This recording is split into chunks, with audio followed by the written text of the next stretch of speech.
Hello students, हम topic कर रहे हैं रूरल डेवलपमेंट। रूरल डेवलपमेंट में हमने जो लास्ट टॉपिक छोड़ा था वो था रूरल क्रेडिट। रूरल क्रेडिट में हमने कोऑपरेटिव जो क्रेडिट इंस्टीट्यूशन है उनके बारे में डिटेल में किया था।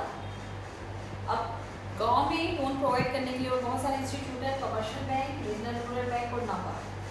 अब इस वाली वीडियो में हम इन तीनों के बारे में डिटेल में करेंगे और मैं बार बार बता रही हूँ कि जो इंस्टीट्यूट हैं इनके ऊपर 4 मार्क्स में आपके पास अलग से नोट्स लिखने के लिए आ सकता है। सबसे पहले हम देख रहे हैं कमर्शियल बैंक। कमर्शियल बैंक आपको पता ही है, at the time of independence India में सिर्फ एक कमर्शियल बैंक था और जिसका नाम आपको पता है स्टेट बैंक ऑफ इंडिया। फिर 1969 में गवर्नमेंट ने 14 प्राइवेट जो बैंक थे 14 प्राइवेट बैंक को नेशनलाइजेशन करके गवर्नमेंट सेक्टर के बैंक बनाए और 1980s में फिर 6 जो बैंक थे उनको फिर प्राइवेटाइजेशन, जो बैंक थे उनको नेशनलाइजेशन करके फिर कमर्शियल बैंक बना। तो 1980s तक देश में 19 जो कमर्शियल बैंक हो चुके थे। अभी देखो 21 हुए हैं, 14 पहले थे, 6 को फिर प्राइवेटाइजेशन किया और प्राइवेटाइजेशन करके उनका नेशनलाइजेशन किया और एक बैंक पहले था, लेकिन 2-3 बैंकों को गवर्नमेंट ने मर्ज कर दिए थे। तो 1980 तक 19 कमर्शियल बैंक हो गए थे। तो ये जो कमर्शियल बैंक है रूरल क्रेडिट के लिए बहुत ज़्यादा कॉन्ट्रीब्यूट करते हैं। ये फार्मर्स को एग्रीकल्चर इनपुट्स और न्यू टेक्नोलॉजी वगैरह के लिए भी लोन प्रोवाइड करते हैं। मतलब ये जो कमर्शियल बैंक हैं, कमर्शियल बैंक लॉन्ग टर्म और शॉर्ट टर्म दोनों के लिए जो है गांव के जो रूरल एरियाज हैं वहाँ लोगों को लोन प्रोवाइड करते हैं। ये सिर्फ फार्मर्स को नहीं देते, जो गांव में रहने वाले स्मॉल बिजनेसमैन हैं या आर्टिस्ट हैं, उनको अपने काम के विस्तार के लिए पैसा चाहिए तो वो सब लोन यहाँ प्रोवाइड किए जाते हैं। तो ये जो इससे कमर्शियल बैंकों के ब्रांचेस खोलने से जो ये गांव के लोग मनी लेंडर्स के क्लचेस में फंसे हुए थे, उनके एक्सप्लॉयटेशन होता था, वो बहुत कम हुआ है। इनका जो रेशो है वो लगातार बढ़ता जा रहा है। देखिए मैंने बोर्ड पे भी लिखा है कि आज टोटल जो रूरल एरियाज में लोन प्रोवाइड किए जाते हैं उसका 75% जो हिस्सा है वो कमर्शियल बैंक ही प्रोवाइड करते हैं। तो जो कमर्शियल बैंक हैं, कमर्शियल बैंक एक बहुत इम्पॉर्टेंट जो है वो इंस्टीट्यूशन है गांव की रूरल क्रेडिट को चेंज करने में। तीसरा है रीजनल रूरल बैंक RRB। ये स्पेशल, जैसे कमर्शियल बैंक तो आपके अर्बन एरियाज में भी हैं, लेकिन ये जो रीजनल रूरल बैंक हैं ये स्पेसिफिक जो हैं ये गांव में ही खोले गए हैं। नाम से क्लियर है, रीजनल रूरल बैंक। और इनका जो मोटिव था वो क्या था कि जो रूरल कम्युनिटी है उसके जो वीकर सेक्शन है, जो कमजोर क्लास है उसको लोन प्रोवाइड कर, जिसमें स्पेशल फोकस किया गया small and marginal farmers. Regional rural bank में आपके पास जो बिग फार्मर्स हैं उनको लोन प्रोवाइड नहीं किया जाता, स्मॉल और मार्जिनल जो फार्मर्स हैं उनको लोन प्रोवाइड किया जाता है। लैंडलेस लेबर्स, जो मजदूर ऐसे हैं जिनके पास कुछ नहीं है, लैंड नहीं है लेकिन अपना काम शुरू करने के लिए उनको लोन चाहिए। या आपके पास जो आर्टिस्ट हैं गांव में लोहार, बढ़ई, सुनार ये हैं, या जो गांव में बहुत छोटा बिजनेस करते हैं उनके लिए न्यू इंस्टीट्यूशन जो है रीजनल रूरल बैंक को है। बहुत पुराना नहीं है, 1975 में रीजनल रूरल बैंक जो है उसको स्टैब्लिश किया गया। 1975 ये रीजनल रूरल बैंक है, इनको जो स्पॉन्सर करता है वो करता है कमर्शियल बैंक। जैसे उस इलाके का जो कमर्शियल बैंक है वो उसको स्पॉन्सर करता है। जैसे बहुत छोटे छोटे गाँव ऐसे हैं जहाँ कमर्शियल बैंक को कोई प्रॉफिट नहीं लगता, अपने ब्रांचेस वहाँ नहीं खोल सकता, तो कमर्शियल बैंक और रीजनल रूरल बैंक खोल देता है जो उसके लिए जो सेक्शन है उसको लोन प्रोवाइड करता है। सेंट्रल गवर्नमेंट और स्टेट गवर्नमेंट है वो भी रीजनल रूरल बैंक को कैपिटल प्रोवाइड करती है। मतलब सिर्फ कमर्शियल बैंकों की कैपिटल पे नहीं चलते, सेंट्रल और स्टेट गवर्नमेंट भी डायरेक्ट इनको कॉन्ट्रीब्यूट करती है। तो आप कह सकते हैं ये मल्टी एजेंसी कंट्रोल में है। कमर्शियल बैंक भी इसको हेल्प कर रहे हैं, स्टेट गवर्नमेंट भी इसको हेल्प कर रही है, सेंट्रल गवर्नमेंट भी इसको हेल्प कर रही है। ये जो रीजनल रूरल बैंक हैं ये 12.1% टोटल कॉन्ट्रीब्यूट कर रहे हैं जो गाँव में लोन प्रोवाइड किया जाता है। तो ये हमारा 12.9, 12.1 ये हो गया हमारे पास। अगर तीनों को मिला के देखा तो 100% हो गया। तो 100% होने के बाद अब हमने आगे इसको नाबार्ड को क्यों लिया है, फिर इंस्टीट्यूट क्या रह गए। नाबार्ड हमारा, अब हम कुछ ऐसे इंस्टीट्यूशन को पढ़ेंगे जो डायरेक्ट गांव में लोन प्रोवाइड नहीं करते लेकिन रूरल क्रेडिट में एक बहुत इंपॉर्टेंट रोल प्ले करते हैं। सबसे पहले हम यहाँ कर रहे हैं NABARD, national bank for agriculture and rural development. ये जो बैंक है इसने हमें विश्व में एक नई पहचान दिलाई है। हम मैक्रो इकोनॉमिक्स में करके आएंगे फंक्शंस ऑफ आरबीआई या फंक्शंस ऑफ सेंट्रल। वहां हमने किया था कि सेंट्रल बैंक का कहीं भी डायरेक्ट कांटेक्ट नहीं है जनता के साथ, लेकिन इंडिया में स्पेशल रूरल डेवलपमेंट के लिए स्टेट जो हमारे पास हमारा आरबीआई है, आरबीआई की तरफ से नाबार्ड जो है वो ऑर्गेनाइज हुआ है। और ये जितने भी फाइनेंशियल इंस्टीट्यूशंस है, cooperative credit institutions, commercial bank, regional rural bank, सबको कोऑपरेट करता है। तो ये अपेक्स बैंक है, इसको जो फंड प्रोवाइड करता है वो आरबीआई फंड डायरेक्ट प्रोवाइड करता है। इसका ऑब्जेक्टिव क्या है कि ये जो गांव में जितने भी क्रेडिट इंस्टीट्यूशंस हैं, तीन जो लिखे हैं हमने, cooperative credit institutions, commercial bank, regional rural bank, इनकी जो हेल्थ और स्ट्रेंथ है क्रेडिट सोसाइटी की, जो भी मतलब इनको कितना हेल्थ और स्ट्रेंथ का मतलब यहाँ पे क्या है कि इनके लोन इनके पास नहीं है, पैसा नहीं है, लोग लोन मांगने आ रहे हैं तो उनको लोन प्रोवाइड करें, सही ढंग से प्रॉपर ढंग से काम करें। उसके बाद ये जो क्रेडिट इंस्टीट्यूशंस हैं उनको लोन प्रोवाइड करने के साथ साथ ये जो नॉन फार्म सेक्टर हैं, नॉन फार्म सेक्टर मतलब जो फार्मर्स नहीं हैं वो लोग हैं, उनको भी ये फाइनेंशियल असिस्ट करता है जिससे गांव का रूरल डेवलपमेंट हो सके। तो ये जो नाबार्ड है, नाबार्ड हमारा बहुत इंपॉर्टेंट इंस्टीट्यूशंस हैं। इसको जुलाई, ये डेट नोट कर लेना, एमसीक्यू में आया था, जुलाई 1982 में इसको स्टैब्लिश किया गया था। ये रिजर्व बैंक ऑफ इंडिया जो है इसको कवर करता है और जितने भी रूरल क्रेडिट हमने किया आरबीआई के अंडर में नाबार्ड है और नाबार्ड इन सबको देखता है। तो आप कह सकते हो कि नाबार्ड अपेक्स इंस्टीट्यूट है, इन तीनों को मिलाकर जो सबसे ऊपर है, मतलब यहाँ इनको जो कमी पड़े, जो इनमें प्रॉब्लम हो जाए, कोई इनमें घोटाला हो जाए, कोई कुछ भी देखना है तो उन सबको कौन देखता है ना। अब ये रूरल क्रेडिट के इंस्टीट्यूशनल हमने फैक्टर्स कर लिए, लेकिन यहाँ एक और करेंगे जो हमारे पास बहुत इंपॉर्टेंट है, जो एक नया है, जिनको हम बोलते हैं self help group for micro finance. Short form में इसको लिखते हैं SHG, self help group programme for micro finance. ये बहुत ज़्यादा टाइम नहीं हुआ है इस तरह के इंस्टीट्यूट को खोले हुए। ये मतलब आपका एक गवर्नमेंट इंस्टीट्यूट नहीं है, लेकिन गवर्नमेंट इसको हेल्प करती है। फॉर्मल सेक्टर इनको कोई लोन प्रोवाइड नहीं करता, लेकिन जो लोगों को फाइनेंशियल सेक्टर ये लोन प्रोवाइड नहीं करता, उनको जो लोन प्रोवाइड किए जाते हैं वो एक अलग है हमारे पास, जिसको माइक्रो क्रेडिट कहा जाता है, और उसके लिए गवर्नमेंट ने अलग से फाइनेंस किया है जिसको बोला जाता है माइक्रो क्रेडिट या माइक्रो फाइनेंस इंस्टीट्यूशंस, MFI।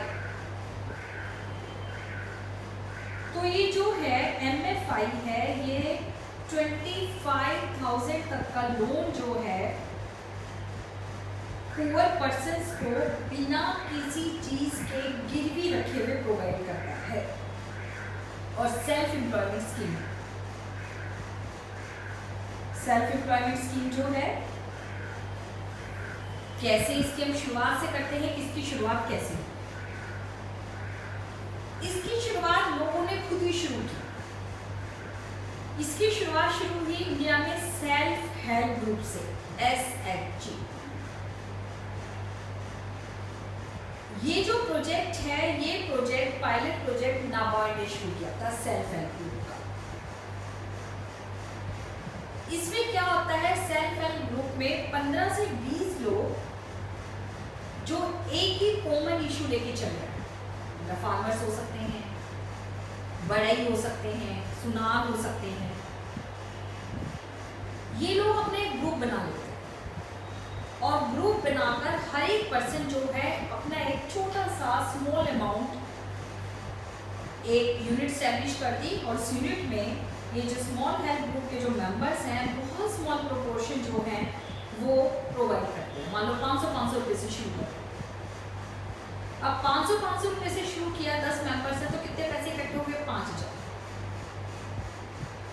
अब ये जो 5000 पे हो गए, अब इसके जो मेंबर्स हैं 10 मेंबर्स हैं, उन 10 मेंबर्स को किसी टाइम में अगर 5000 लोगों की जरूरत पड़ती है तो ये जो स्मॉल हेल्प ग्रुप था उनको बिना किसी कोई चीज को गिरवी रखे हुए लोन प्रोवाइड करता और इंटरेस्ट रेट भी वो वसूल किया जाता है जो उस गांव के बैंक इंटरेस्ट रेट वसूल। तो आपको गांव से ही लोन ले लो। अब गांव से लोन लेने के लिए आपको कोई चीज गिरवी रखनी पड़ेगी और साथ में क्या है, आपका पेपर वर्क बहुत होगा। लेकिन इसमें तो क्या है, 5000 पे सब है उस टाइम किसी के पास, जो भी इसका ऑर्गेनाइजर है उसके पास है, तो उस मेंबर को दे दिया। जब उसके पास हुआ उसने इंटरेस्ट समेत अपना पैसा वापस कर दिया।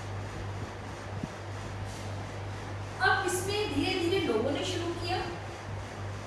जब ये कंसेप्ट डेवलप होने लगा तो नाबार्ड इसके साथ जुड़ गया।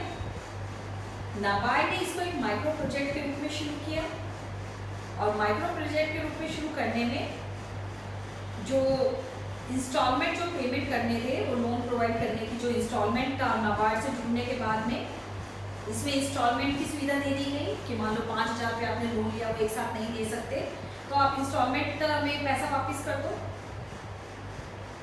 तो धीरे धीरे ये जो ग्रुप है ये मैच्योर फाइनेंस बिहेवियर दिखाने लग जाते हैं। 6 महीने में जनरली ये पैसा वापस आ जाता है। तो 6 महीने में पैसा आने के बाद फिर नाबार्ड को जब इस तरह के ग्रुप का पता चला तो नाबार्ड ने इसके साथ बैंकों को लिंक कर दिया। बैंकों को लिंक कैसे किया कि जो बैंक है, बैंक का बजाय इंडिविजुअल को लोन देने के लिए स्मॉल हेल्प ग्रुप को लोन देते हैं। 10 मेंबर्स का एक ग्रुप है, उसका कोई नाम रख दिया, वो लोन के लिए अप्लाई करता है। वो लोन के लिए अप्लाई करता है तो वो लोन उसको प्रोवाइड कर दिया जाता है और स्मॉल जो ये जो मेंबर्स हैं, ये सारे जो मेंबर्स हैं मिलकर इंस्टॉलमेंट पे करते। मान लो 50,000 का लोन लिया, 50,000 का लोन लेने में आए महीने आपको 5,000 रुपये का इंस्टॉलमेंट बैंक को पेमेंट करना। तो ग्रुप के जितने मेंबर्स हैं वो इक्वल पैसे इकट्ठा करके 5,000 रुपये जो हैं वो बैंक को इंस्टॉलमेंट में पे करते हैं। और ये 50,000 स्मॉल हेल्प ग्रुप के पास आ गया तो इसके किसी भी मेंबर को पैसा चाहिए तो वो पैसा उसको प्रोवाइड कर दीजिए। मतलब वो 50,000 रुपये बैंक से एक बार लोन ले लिया और वो उन मेंबर्स के बीच में घूमता चला जाता। जिसको चाहिए 6 महीने के रख लिया, फिर 6 महीने के बाद इंटरेस्ट के साथ वापस दे दिया। और जो इंस्टॉलमेंट देनी है वो इंस्टॉलमेंट ग्रुप के जो मेंबर्स होते हैं वो थोड़ा थोड़ा पैसे इकट्ठा करके जितने की इंस्टॉलमेंट हुई वो दे देते। तो बैंकों के लिए इनको लोन देना बहुत कंफर्टेबल है क्योंकि इसके साथ जो है फाइनेंशियल डिसिप्लिन रहता है। मेंबर्स हैं, इकट्ठा करते हैं तो बैंक की सिरदर्दी नहीं है। सब मेंबर्स का एक ऑर्गेनाइजर है, उनसे पैसे इकट्ठा करके बैंक में जमा करवा देता है और उसके बाद लोन का जो लैप्स होने की संभावना है वो भी बहुत कम हो जाती है। और ये जो स्मॉल हेल्प ग्रुप है यही डिसाइड करते हैं कितने महीने के लिए लोन लेना है, कितने महीने में देना है, कितने रुपए की इंस्टॉलमेंट बनानी है। तो ये जो है बहुत जो हेल्प करता है। तो ये जो स्मॉल हेल्प ग्रुप बैंक जो लिंक के ये एक तरीके से डायरेक्ट नहीं स्मॉल हेल्प ग्रुप जो है, लेकिन small help group bank establish हुए हैं गाँव में और ये लिंक स्टैब्लिश कर रहे हैं बैंक और आम लोगों के बीच। ये बहुत पावरफुल टूल के रूप में डेवलप हुए हैं और जो फाइनेंशियल डिसएडवांटेज था रूरल पर्सन्स का वो कम हुआ है क्योंकि इसमें जो लोग हैं अपनों से लोन ले रहे हैं। कोई अनपढ़ लोग है तो उसको ये नहीं है कि उनको पूरे पेपर वर्क करने के लिए किसी एजेंट का सहारा लेना पड़ रहा है, और बहुत सक्सेसफुल रहा है गाँव में। अगर हम इसके डाटा देखें 2017 तक इसने 10 करोड़ फैमिलीज को कवर कर लिया, 10 करोड़ फैमिलीज, जिसमें 86 लाख स्मॉल हेल्प ग्रुप थी। तो 10 मेंबर्स 20 मेंबर्स इससे ज़्यादा का बड़ा का ग्रुप नहीं होता। 86 लाख स्मॉल हेल्प ग्रुप बने, जिसमें 10 करोड़ फैमिलीज थी। इनको जो है गवर्नमेंट ने जो लोन प्रोवाइड किया वो 61,500 करोड़ का लोन प्रोवाइड किया। तो ये धीरे धीरे जो है वो संख्या बढ़ती जा रही है, और इसमें उनके जो हमने इंस्टीट्यूट जो लिखे हुए हैं बोर्ड पर, इस दोनों को हम कंपेयर करें, इसके लिए अलग से मैं नहीं ले रहे, 100% यही हो गया। ये जो स्मॉल हेल्प ग्रुप है इनको लोन इन तीनों में से किसी से मिल रहा है। कोऑपरेटिव क्रेडिट इंस्टीट्यूशन लोन देते हैं इनको, या कमर्शियल बैंक देते हैं, रिसीवेबल बैंक देते हैं। लेकिन आप दोनों के फिगर्स में फर्क देखिए, ये जो 3 इंस्टीट्यूट हैं, अगर इनमें लोन के लैप्स होने का रेट जो 30% है, तो ये जो स्मॉल हेल्प ग्रुप है, स्मॉल हेल्प ग्रुप में लोन के लैप्स होने का रेट ओनली 5%। तो आप देखिए गवर्नमेंट के लिए प्रॉफिटेबल है, क्योंकि लोन उनका वापस आता ही आता है। और इसमें जो है, जो हम बार बार जेंडर वाइज की बात करते हैं कि महिलाओं को भागीदारी नहीं मिलती, ये जो स्मॉल हेल्प ग्रुप है, इनमें से बहुत सारे स्मॉल हेल्प ग्रुप को जो महिलाएं हैं, वुमेन है, वही चला। 86 लाख स्मॉल हेल्प ग्रुप है जो हमने कहा, इसमें से 73 लाख ग्रुप जो हैं, 85% of total small help group का 85% जो है वो वुमेन ऑर्गेनाइज कर। गाँव में छोटे छोटा काम करने के लिए अपना खुद का कोई काम शुरू किया, उसके लिए स्मॉल हेल्प ग्रुप हो गया। अपनी बचत में से, परिवार के खर्चे में से लेके 500 रुपये बचाए, लोन ले लिया, वो इंस्टॉलमेंट पे कर ली। तो ये जो माइक्रो क्रेडिट गवर्नमेंट प्रोवाइड कर रही है, ये 85% वुमेन को कर रहे हैं। तो इससे जो गाँव में गवर्नमेंट का मोटिव है वो बहुत पूरा होगा। कौन सा मोटिव? एक तो जो बहुत छोटे, बहुत गरीब लोग हैं उनकी हेल्प, क्योंकि जो स्मॉल हेल्प ग्रुप है कोई अमीर लोग नहीं बनाते, उनके पास अपना इनफ फंड है, वो तो कमर्शियल बैंक में डायरेक्ट अप्लाई करते हैं। उनके पास गिरवी रखने के लिए इतनी चीज़ है, ज़मीन है, मकान है, उसके ऊपर लोन ले लिया। लेकिन जो लैंडलेस लेबर्स हैं या समाज में जो वीकर सोसाइटीज़ है, उनके पास कोई भी ऐसी चीज़ नहीं जो बैंकों के पास है, ना ही उनके पास इतने फंड है। तो ये छोटे छोटे, जैसे गांव में बर्तन बनाने वाले कुम्हार हैं, इस तरह के लोगों ने ग्रुप बना लिया, बर्तन बेचने वाले हैं, मतलब छोटे छोटे जो है बहुत वीकर सोसाइटीज़ है, इकोनॉमिकली जो वीकर सोसाइटीज़ है वो इस तरह का ग्रुप बना। और खासकर महिलाएं जिनको कोई भागीदारी नहीं मिलती, वो स्मॉल हेल्प ग्रुप बनाकर, अब ये स्मॉल हेल्प ग्रुप है, तमिलनाडु का स्मॉल हेल्प ग्रुप जो है पहले 10 लोगों से शुरू हुआ था, और अब इतने हायर लेवल पे हो गया है कि 10,000 मेंबर्स बन गए हैं उसके, और वो बहुत एक एडमायरेबल काम कर रहा है, इतने लोगों को रोजगार दे रहा है। अपनी माइक्रो यूनिट जो उनकी थी वो इतनी माइक्रो यूनिट उनकी बढ़ गई। तो ऐसे बहुत सारे स्मॉल हेल्प ग्रुप हैं जो 10 मेंबर से शुरू हुए, जिन्होंने 500 रुपये का कॉन्ट्रीब्यूट किया, लेकिन गवर्नमेंट ने उनको सपोर्ट किया। गवर्नमेंट ने उनको माइक्रो फाइनेंस शुरू किया, 50,000 का लोन लिया, 50,000 के लोन से काम शुरू किया। काम शुरू करके उस काम में इतनी मेहनत की उन्होंने, क्योंकि इसमें देखिए कोई मालिक के ऊपर तो है नहीं। स्मॉल हेल्प ग्रुप में 10 मेंबर्स सब वही मिलके काम कर रहे हैं, वही 50,000 रुपये का लोन ले रहे हैं, और वही 50,000 रुपये का लोन का पेमेंट मिल रहा है। तो कोई मालिक नहीं, कोई नौकर नहीं, सब जी जान से काम कर रहे हैं। तो ये तमिलनाडु में जो स्मॉल हेल्प ग्रुप है, 10 मेंबर से शुरू हुआ था, 10 महिलाओं ने इसको शुरू किया, और आज ये इतना बड़ा ग्रुप हो गया कि इसमें 10,000 मेंबर्स बन गए। धीरे धीरे करके लोग जुड़ते रहे और जुड़ते चले गए, और एक अच्छा खासा प्रोडक्शन एक्टिविटी में कॉन्ट्रीब्यूट किया। तो ये गवर्नमेंट इंस्टीट्यूट होते हुए भी, गवर्नमेंट इंस्टीट्यूट ना होते हुए भी गांव में बहुत बड़ा रोल जो है वो कर रहा है। तो इसलिए इसको हम अलग से लेते हैं स्मॉल हेल्प। तो इसके ऊपर भी आपके पास जो है वो हमारे पास 4 मार्क्स में क्वेश्चन आ सकता है। इसके जो अगर फ़ायदे हम देखें तो फ़ायदे तो वही है कि मुंह में जो पावर बेंच है वो बहुत ज़्यादा इंक्रीज हुई है। तो ये हमारे पास हो गया रूरल क्रेडिट। रूरल क्रेडिट में हमने देखा कि गांव में कौन कौन से इंस्टीट्यूट हैं जो लोन प्रोवाइड कर रहे हैं। अब इतना सब कुछ करने के बाद भी क्या रूरल क्रेडिट की जो पोजीशन है वो गांव में इनफ है या सफिशिएंट है?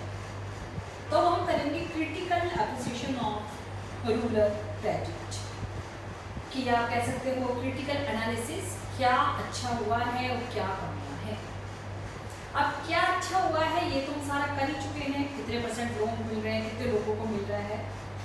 तो ये जो बैंकिंग सिस्टम है इसका पॉजिटिव इफेक्ट हुआ है कि लोगों को लोन मिलना शुरू हुआ है, एक्सप्लॉयटेशन कम हुआ है। लेकिन अब भी हमारे सामने कि जो एग्रीकल्चर क्रेडिट स्ट्रक्चर है उसके बहुत सारी प्रॉब्लम्स हैं, कि रूरल बैंकिंग है उसमें जो प्रॉब्लम्स हैं वो हम करेंगे। फर्स्ट, इनसफिशिएंसी की गांव में रूरल क्रेडिट की डिमांड ज़्यादा है, लेकिन ये जो इंस्टीट्यूट खुले हैं ये इंस्टीट्यूट गांव में टोटल रिक्वायरमेंट को पूरा नहीं कर रहे हैं, सफिशिएंट नहीं है। अभी बहुत सारे गांव ऐसे हैं जहाँ कोई भी कमर्शियल बैंक नहीं है, सिर्फ कोऑपरेटिव क्रेडिट इंस्टीट्यूशन में प्राइमरी लेवल के इंस्टीट्यूट है जो गांव की रिक्वायरमेंट को पूरा नहीं कर। दूसरा, जो इंस्टीट्यूशनल जो क्रेडिट दिए जा रहे हैं उसमें सब सेक्शन समाज का जो रूरल सेक्शन है उसकी सबकी तरफ ध्यान नहीं दिया जाए। रीजन क्या है? ये जो इंस्टीट्यूशनल क्रेडिट डिपार्टमेंट है सारे कोई ना कोई चीज गिरवी रख के गांव के लोगों को लोन प्रोवाइड कर रहे हैं। अब जब गिरवी रख के गांव के लोगों को लोन प्रोवाइड किए जा रहे हैं तो वो लोन प्रोवाइड करने से उनके पास, जिन लोगों के पास कोई भी चीज गिरवी रखने के लिए नहीं है, वो कैसे यहाँ से लोन ले सकते? तो गांव के जो रूरल सेक्टर है, रूरल सेक्टर के सारे लोगों को ये लोन प्रोवाइड नहीं कर, लेस अटेंशन टू पुअर और मार्जिनल फार्मर्स, कि वही गरीब और जो छोटे किसान हैं जिसके लिए बेसिक ज़्यादा लोगों की जरूरत है उस पर ये ध्यान नहीं दिए जा रहे हैं। Strain on the system, strain जो है, स्ट्रेन का मतलब लीकेज। लीकेज किसकी वजह से? वही करप्शन की वजह से, कि गांव में इतने इंस्टीट्यूट खुले हुए हैं लेकिन जो डिजायरेबल है उनको कोई लोन प्रोवाइड नहीं होता, क्योंकि करप्शन के कारण जो लोग अमीर किसान हैं उनको लोन प्रोवाइड हो जाता है। उसके बाद अगर हम देखें जो गांव में एक नई प्रॉब्लम आ रही है वो है ग्रोइंग पॉवर्टीज, कि गांव में लोग लोन तो ले लेते हैं लेकिन एनपीए, नॉन परफॉर्मिंग एसेट्स बहुत ज़्यादा है, रिकवरी पोजीशन बहुत बुरी है, क्योंकि जनरली जो गांव में है एग्रीकल्चर एक्टिविटीज़ के लोन लिए जाते हैं। अब मॉनसून अच्छी हुई तो फसल अच्छी हुई तो लोन वापस आ गए, लेकिन अगर मान लो मॉनसून अच्छी नहीं हुई तो सारी जो है फसल बर्बाद, सारी फसल बर्बाद, तो जितने किसानों ने लोन लिया है उनसे कैसे बैंक लोन को रिकवर करें? तो जो रिकवरी पोजीशन है वो बहुत बैड सेंस में है, लार्ज नंबर ऑफ लोन्स हैं वो वापस नहीं दिए जाते, तो आप कह सकते हो लोन डिफॉल्ट है वो बहुत ज़्यादा हाई है, और उसकी वजह से जो ओवर ड्यूज है एग्रीकल्चर क्रेडिट सिस्टम उसमें लगातार बढ़ता जाए, और जितना ओवर ड्यूज बढ़ेंगे उतने आगे कमर्शियल बैंक या कोई भी इंस्टीट्यूट है वो आगे लोन देने में उतना ज़्यादा हिचकिचाएगा। तो ये बहुत ज़्यादा प्रॉब्लम है। उसके बाद अगर हम देखें जो रूरल ब्रांचेस हैं गाँव में, बैंकों में, गांव में सरकार ने बैंक तो खोल दिए लेकिन वहाँ स्टाफ नहीं है। इंटीरियर इलाकों में मान लीजिए कोई गांव में बैंक, वहाँ तक आने जाने में इतनी दिक्कत। अब किसी की अपॉइंटमेंट वहाँ होगी, अपॉइंटमेंट होगी तो पिछली जितनी छुट्टियाँ वो सारी छुट्टियाँ महीने इसलिए ख़त्म कर देंगे, हफ्ते में एक दिन जाएगा, 3 दिन वो छुट्टी करेगा, क्योंकि आने जाने में इसको बहुत दिक्कत है। बैंक खुला हुआ है लेकिन बैंक में स्टाफ ही नहीं है, स्टाफ नहीं है तो कहाँ से काम होगा? तो इसकी जो गांव में रूरल सेक्टर में जो बैंक खुले हुए हैं उसमें जो स्टाफ है उसको बहुत कम मोटिवेशन होती है काम करने की। तो बहुत सारे क्या सब लोगों के लिए रूरल सेक्टर में पोस्टिंग होने कंपल्शन है, और उनकी कोशिश क्या रहती है कि जैसे ही कुछ भी जुगाड़ हो जाए वो रूरल सेक्टर से अर्बन सेक्टर में आ जाए, आपने ट्रांसफर करवा ली, रूरल सेक्टर में फिर ब्रांच खाली रह गई। तो कमर्शियल बैंक की ब्रांचेस तो खुली हुई है, वहाँ पे अपॉइंटमेंट भी हुई है, लेकिन वो अपॉइंटमेंट होने वाला पर्सन कितनी छुट्टियाँ ले रहा है, वहाँ कितनी ड्यूटी कर रहा है, ये एक बहुत बड़ी प्रॉब्लम है। तो ये जो प्रॉब्लम्स है रूरल ग्रेजुएट की है, इसको सिचुएशंस को इम्प्रूव करने के लिए गवर्नमेंट क्या कर सकती है कि अपनी जो अप्रोच है, बैंकों को अपनी अप्रोच चेंज करनी पड़ेगी। अप्रोच कैसे, कि सभी फार्मर्स को लोन देना है, ऐसा नहीं है। क्योंकि देखिए जो गांव में हैं बिग लैंड लॉर्ड्स होते हैं, वो वहाँ के बैंक स्टाफ के साथ पर्सनल रिलेशन डेवलप करते हैं, दिवाली पे महंगे महंगे गिफ्ट देना, तो उनके लोन ईजिली पास हो जाते हैं। और जितना अमाउंट लोन का है वो बिग लैंड लॉर्ड्स को दे दिया, तो स्मॉल लैंड लॉर्ड्स के लिए तो कुछ बचता ही नहीं है।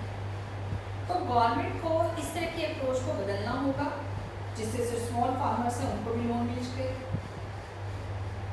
जो फार्मर्स हैं उनको हैबिट डलवानी होगी किस चीज़ की, कि वो धीरे धीरे सेविंग की हैबिट डालें। स्मॉल हेल्प ग्रुप है उसको गवर्नमेंट एनकरेज करे, स्मॉल हेल्प ग्रुप को गवर्नमेंट ज़्यादा लोन प्रोवाइड करे। तो ये धीरे धीरे गवर्नमेंट को इसमें चेंज लाना है, और गवर्नमेंट इसमें चेंज लाएगी तो रूरल क्रेडिट हमारा बहुत बेहतर ढंग से हो पाएगा। तो हम कर रहे हैं रूरल डेवलपमेंट। रूरल डेवलपमेंट में हमें 3 टॉपिक पे फोकस करना है। एक है हमारे पास रूरल क्रेडिट, फिर एग्रीकल्चर मार्केटिंग, और फिर प्रोडक्शन एक्टिविटीज। तो ये इस वाली वीडियो में रूरल क्रेडिट हमारा कंप्लीट हो गया। नेक्स्ट वीडियो में हम शुरू करेंगे एग्रीकल्चर मार्केटिंग।